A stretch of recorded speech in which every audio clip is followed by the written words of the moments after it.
Hi everybody, Dom again from Johnny Rick Games. And today's video is a very special video. I've entitled it The Real Kevin.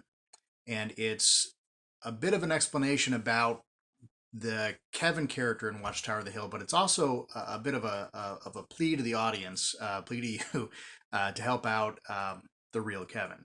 There is a real Kevin. The book is not based on him, but I named the character Kevin after my long-term best friend. He's been my friend since the first grade, and I named it after him honorifically because he's very influential to me, and it's the reason that the module could even exist is because of this guy. And Unfortunately, long story short, this is a very long video, but I just want to get the information to you as soon as I can in the video, the TLDR version of this. But unfortunately, Kevin, right the day the campaign for the Kickstarter ended, Kevin suffered a hemorrhage and a stroke, collapsed. He survived, but of course, he's suffering with post stroke recovery right now, and it's going well, but it's going to be a very long recovery for him. And below this video, there's a couple of links. They're asking him and his wife. They just got married too, just a short time ago. And they're asking for any kind of help that you can do. His wife set up a GoFundMe site.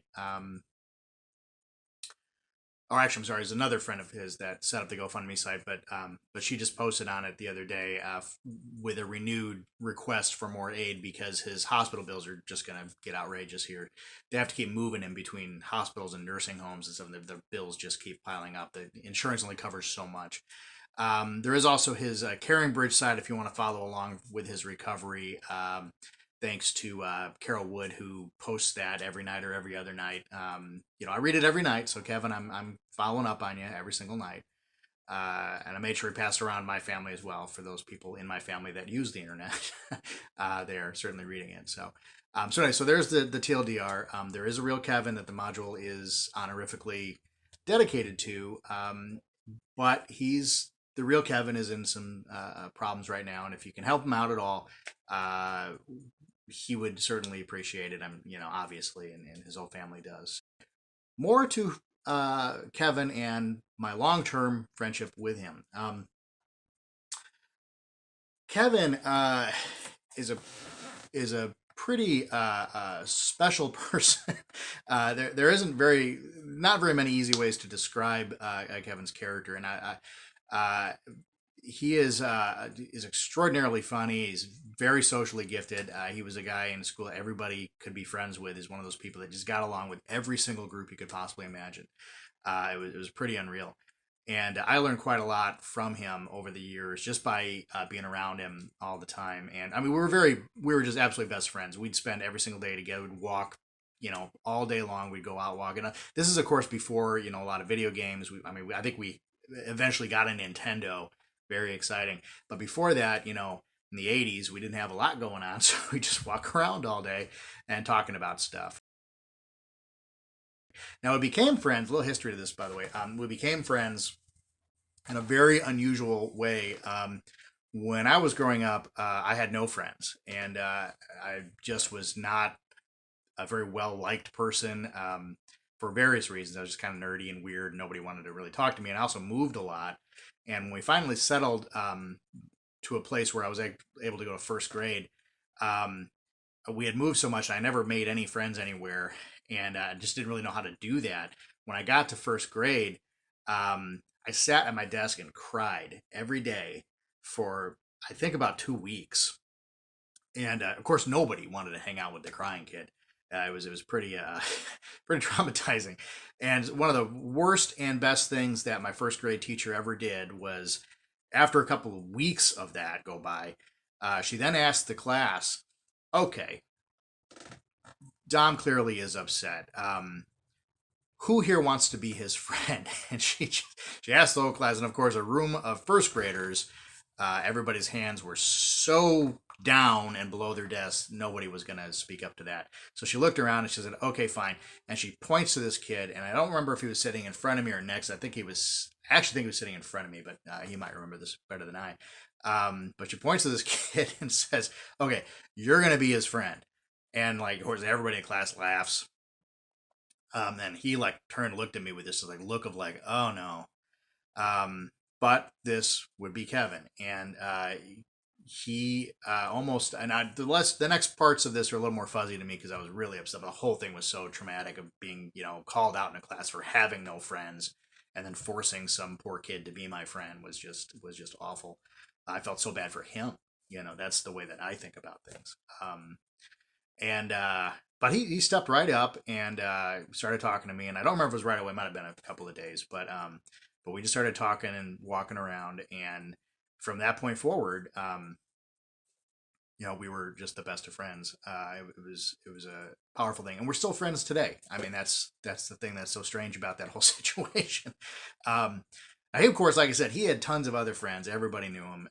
We're well liked, always was, and I was not. So I was never well liked. I mean, it was just I was kind of tolerated, and so it was always just kind of an odd thing. We'd walk around all the time, but sometimes you'd have to go and hang out with the cool kids for a while. And honestly, that's just kind of how it was. We tried a couple times to get me more involved in stuff, and it didn't go well. So, but anyway, that's okay. But my time with him was a very important time in my life. I learned a lot about how to deal with things such as bullies. For example, I got bullied a lot, and he taught me a lot of ways to deal with that. His skills at negotiating social contracts with people, as I discovered later. By the way, fast forward, I ended up becoming a social scientist. I was an artist, a musician, social scientist. I did a lot of stuff, all because of the lessons that I learned from Kevin. A lot of it was socially based in terms of how to deal with people, especially people that really don't like you. And he taught me a lot of ways to deal with that in a way that wasn't damaging to either party, ways to diffuse a situation, and ways to possibly make a friend out of it. And those are very powerful lessons. Learned most of it just by watching him. I mean, he would just do it every day. Just fascinating. A small example of that. Hopefully Kevin is watching this video. I think his family's going to show him this, I hope. But I don't know if you remember this, Kevin, but one time we were walking through one of the fields out by the old elementary school, and we walked through this fenced area, and Kevin had picked up this piece of wood, and we just were walking through the field with it, and the guy who lived right next door to that was one of the local bullies, and he comes flying out, and he's like, hey, I saw you guys break my fence, and he just immediately accosts us, and Kevin's just like, what? And we both turned around, and he was just yelling at us about breaking his fence for whatever reason, and we're like, what are you talking about? And he was really just trying to like get a rise, that's all he was really doing. He didn't really care. And the one of my most favorite things that ever came out of this was so he's like, he looks at Kevin holding the thing. Actually, I might have been holding it. I don't remember who was holding it. One of us was holding it. And he's like, well then how did you get that piece of wood in your hand, huh? And Kevin said, well, I think it just fell off the fence. And the bully says, well, I do know this bully. I don't want to name him, but I do. He's all right today. And actually, his sister is a friend of mine. So, again, things turn around. But anyway, the bully turns around and says, it fell off the fence. My ass, it fell off the fence. And Kevin just starts laughing. I mean, he could not stop himself from laughing at that phrase. And I started giggling just because he was laughing. I didn't even really understand what he was laughing about. And even the guy was like, what's going on? What are you doing? And Kevin just has to, like, he was like seriously laughing, and he had to stop himself and said, you just said your ass fell off. And he's like, what? And he just kind of spun that whole conversation around to just like, dude, you the things you say, have a problem. And long story, it was a much longer engagement than that. But that moment of just kind of laughing at what he said, but then the guy realized what he said by the way that Kevin was able to deliver that, really diffused that quite a bit. And then eventually just the bully guy just walked away. He's like, okay, whatever. Just like left. I really didn't deal with him much after that. In fact, actually, that bully actually came to my defense one time in high school, which was a whole different situation many years later. But anyway, but Kevin, it's such an impact on my life. Couple things. Also, we walk around all the time, and he introduced me to a lot of cool stuff. One of the things, and part of the reason I'm saying all this is because he introduced me to the kind of things that would one day lead me to be able to write D&D adventures for you, such as these Westgate adventures and Watchtower on the Hill. All of this stuff leads to the publication of those things, as well as many other things I did in my life. But for you people that back the Kickstarter and that enjoy the games that we write, of course, this is more directly meaningful to that. But anyway, Kevin introduced me to a couple different things. Comic books was a big thing. Now, I actually had a couple of comics before. We went on some family trips, and I think we got some like grab bag stuff. I remember a Thor comic was one of my very first comic I ever owned. But the very first time I ever went to a comic book store, a specialty store, was with Kevin. He took me to our store in beautiful downtown St. Charles, Illinois. It was a wonderful store called Curdworks, if anybody's ever heard of that. It was owned by Frank Kurtz, and he that guy was awesome. Really loved going to that comic store. It was one of the coolest comic stores in the world. It had great comics. He was an artist and a comic writer himself. He wrote a comic called Creepsville, signed a bunch of copies for me and stuff, and anybody that came in there. And Frank's comic store had a wonderful selection of comics. It was really well organized. He had international comics, independent comics. It was my first experience to indie comics. A lot of role-playing games, because at that time, comics and role-playing games were all in the same place. So, of course, looking at comics, I'd also look at role-playing games and start seeing what else was on the shelf. Just a wonderful selection of stuff. And the first time I went to that comic store with Kevin, actually have it here, we ended up picking up my very first comic that I bought on my own was an independent comic. It was very different from the Marvel and DC stuff that I'd seen before on convenience store comic stands. But I picked up this comic, Teenage Mutant Ninja Turtles #3. I believe this is the 5th printing. If you guys might correct me, it doesn't actually say, and I forgot to check on this, but I'm pretty sure it's the 5th printing of this, but it's TMNT #3. And for those of you that are comic collectors out there, this is a very cool comic. And more importantly, it's an independent comic. And also, it was my very first experience to the idea that comics didn't have to be for kids, because this is a little bit more of an adult comic. For those of you that have never read the original TMNT stuff, very important stuff. Kevin also introduced me to the wonderful world of bargain comics. That's something that you just don't really think about very often unless you're really a collector and you go to comic stores and they've got all these back issues and stuff, and people are trying to pick up the cheap back issues and things. But we'd also look for just comics that were just ridiculous and stuff that you didn't realize that people would produce. And one of my very favorite ones that we found, and we just could not stop laughing at this ridiculous comic, which actually, if you read it, is really not that bad of a comic, but the concept is just so ridiculous. But Kevin, you may remember this wonderful thing. It's a 6-issue miniseries, special edition miniseries of Steel Grip Starkey and his all-purpose power tool. Thank you, Marvel Comics. And these are all 6 of them right here. The entire set of 6, the actual 6 that we bought that, they were all sitting in the bargain bin. I think they were at 25 cents a piece, because that's how bargain bins roll. And I'm still waiting. MCU, I'm waiting. Come on, let's get some Steel Grip Starkey. Could have easily shown up in Guardians of the Galaxy. Anyway, but these wonderful things are the kinds of things that I experienced with Kevin that otherwise I would have never experienced these, most likely, because I just would never leave the house otherwise. And it was just some powerful stuff that Kevin taught me over the years.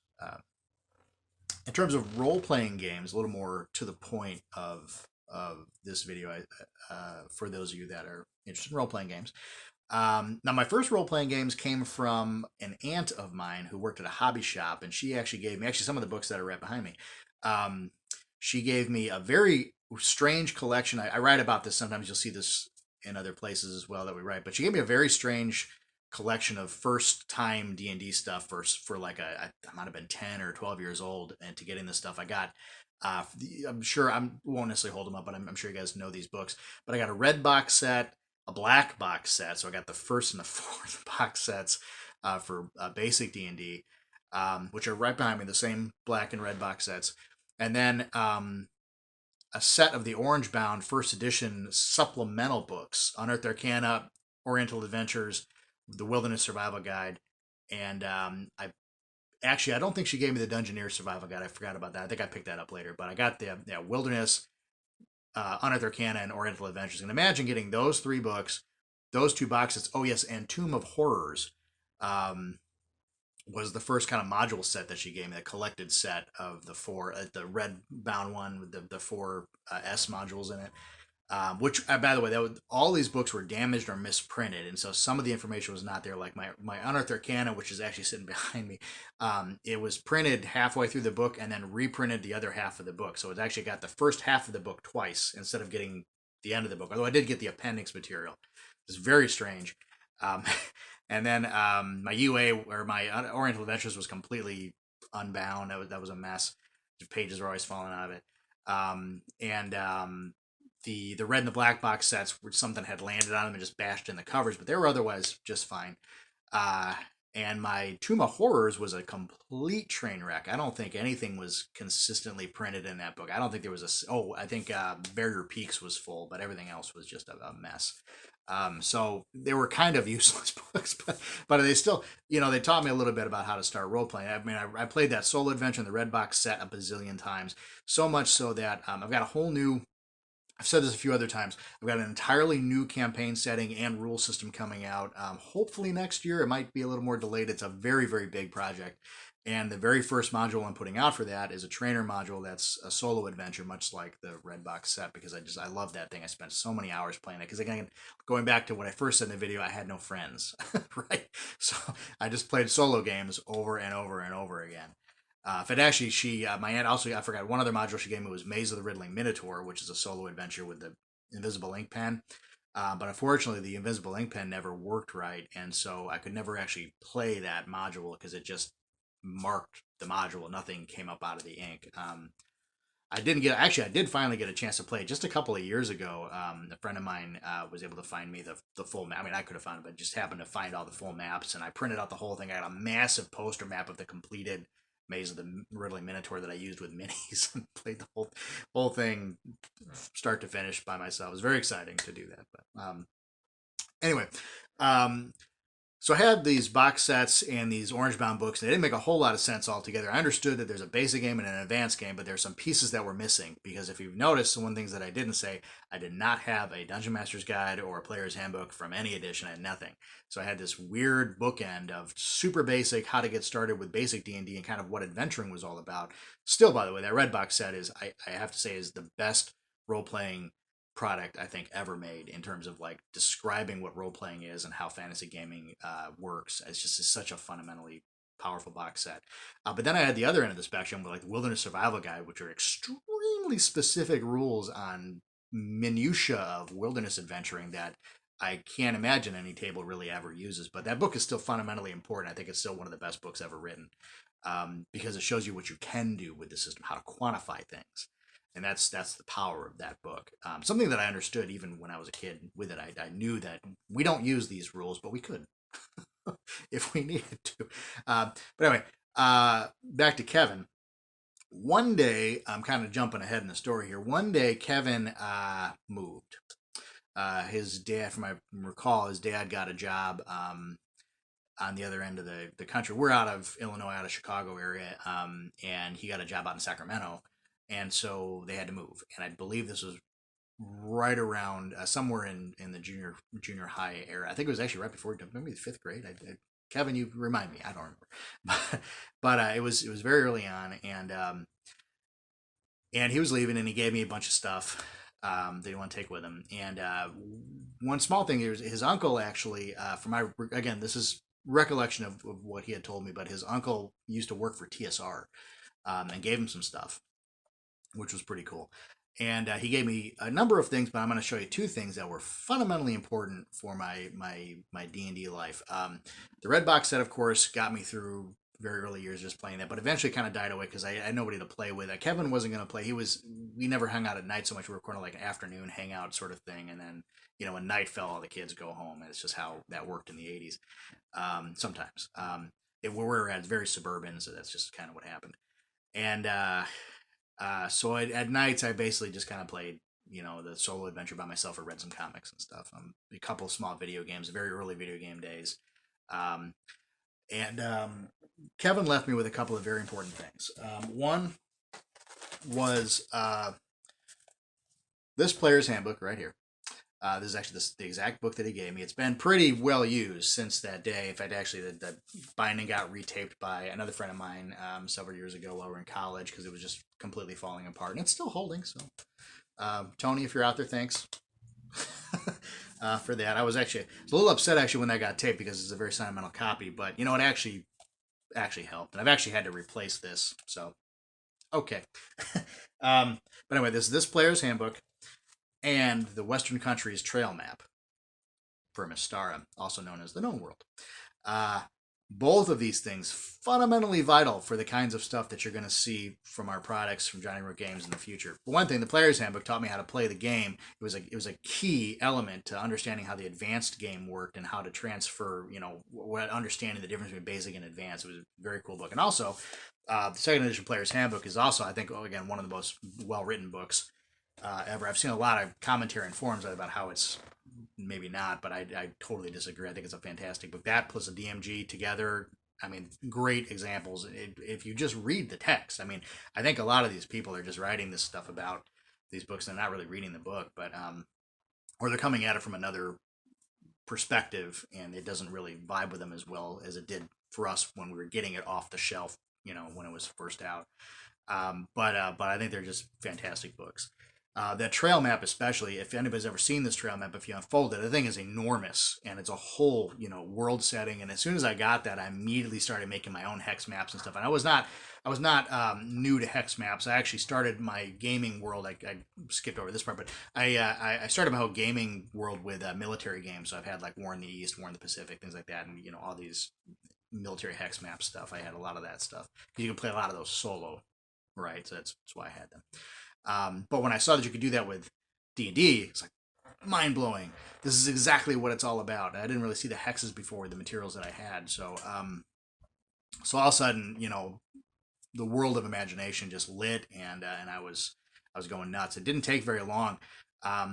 Kevin had left me with so many ways to make friends. In fact, actually, it was almost vital that he actually did move. It was unfortunate that he did, but he did move away. And what happened after that, of course, is that I had to force myself to go make friends.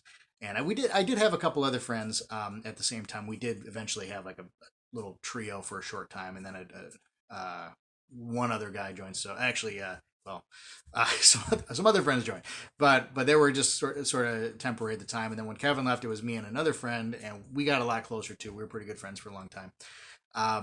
However, I really wanted to play some D&D, and so one of the things again that Kevin had taught me over the years was really to be sincere about what you're interested in and do it.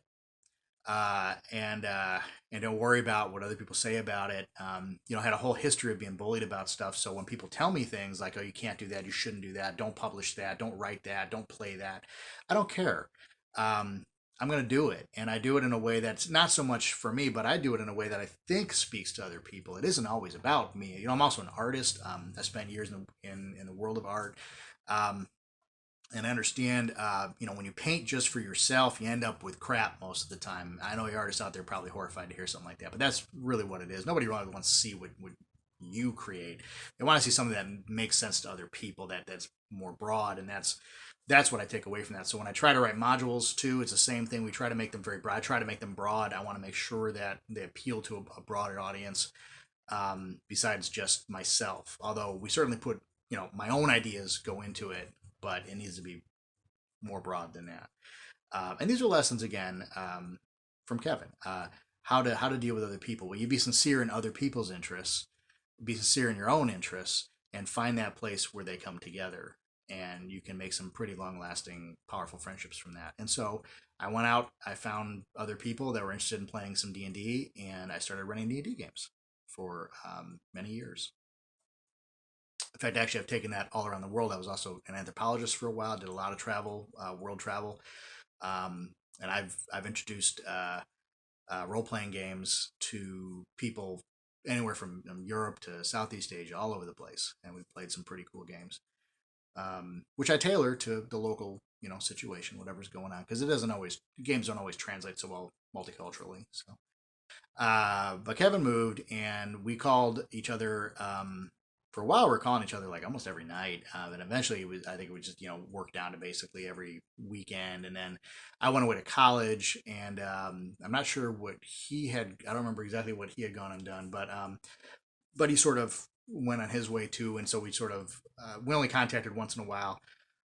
But the moment I get a phone call or an email, the moment I can reach out to him, it just immediately connect again. It's as if no time has been lost. When he was out there, though, he did form a band, which was great. He actually sent me the cassette from his band. Here you go, Kev. Your Spam Nation tape. Still got it. Spam Nation. This is Kevin here as well, holding a beer or something. I think that is. I'm not even sure what that is, but classic Kevin. This is some Kevin here. Whoop. I mean, you could see him wearing that crown, holding that beer at any age, really. Doesn't have to be like 6 to do it. It can be any time. But great album too. Actually, it's a wonderful little indie band. Spam Nation. I used to play this all the time. Actually, I played it quite a bit. I even converted it to MP3 later on. Made CDs of it.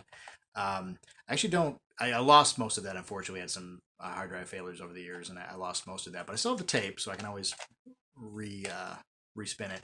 I think there was a sequel too. You can correct me on this, Kevin, but I thought there was a second tape. I couldn't find it though. I thought I had a second one. It might have been. Maybe that was digital only. I don't remember, but I thought there was a second one. I'm a little fuzzy on that, but I do have the original. So Kevin and I both went off grid for quite some time, and we really couldn't contact each other for a long period of time. And we recently reconnected. In fact, actually, we reconnected over this campaign for the Watchtower module. I wrote Watchtower on the Hill back in 2010, and it was when I write anything.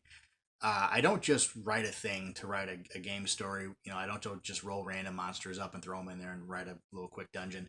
Everything that I do is meaningful somehow. It's based on usually real events or sometimes pseudo real events. And most of the time they're pseudo real. Obviously, it's a fantasy game, but a lot of times they're metaphorical. And the Watchtower is exactly that.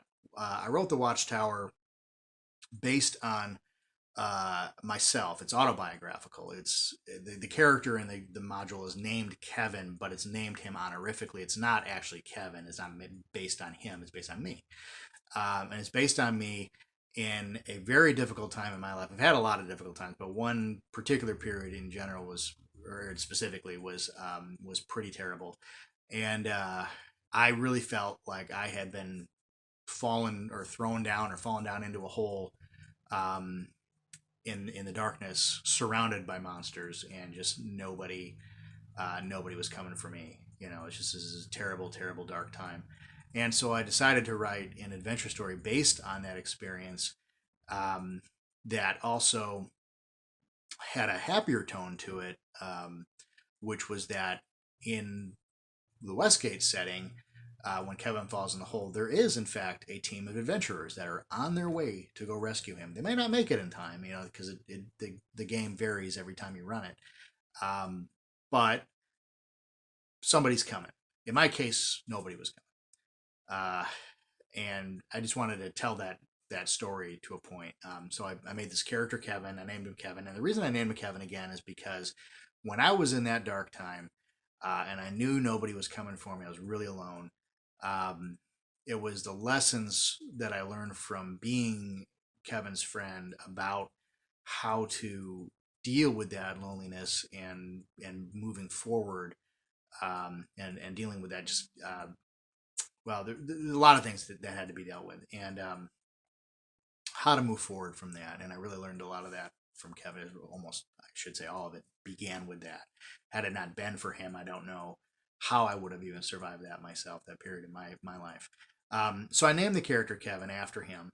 I didn't want to name the character Dom, obviously, because it's weird. Plus, also, the character Kevin in the book is not directly me. He's based on my experiences, but of course, he's a fictional character. However, Kevin as a person does actually appear in the module. I did actually make a metaphorical form of Kevin in the module, and it's in a place that you might not expect. Um, in the module, the character Kevin has a series of actions that he can perform. And these actions are meant to be rolled randomly by the dungeon master or the game master when they're playing the game. Uh, and that's how the game varies every time. So once Kevin falls in the hole, the party is alerted that he has fallen down the hole, and they got to get equipment together and get out there and rescue him.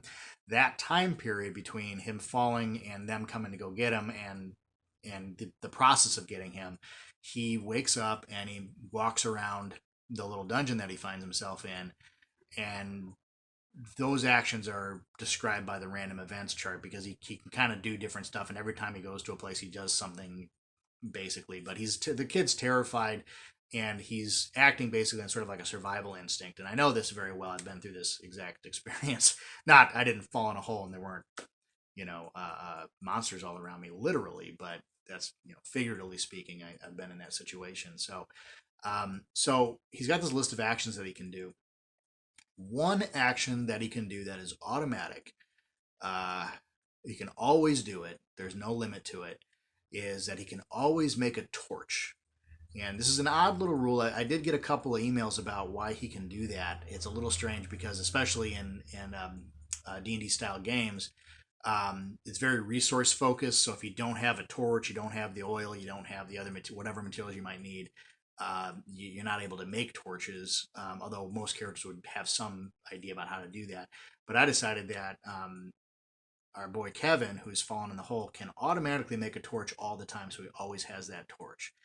And that torch, the ability to make that torch, is my metaphorical version of the real Kevin, because it's that knowledge about how to light your way that he really instilled in me.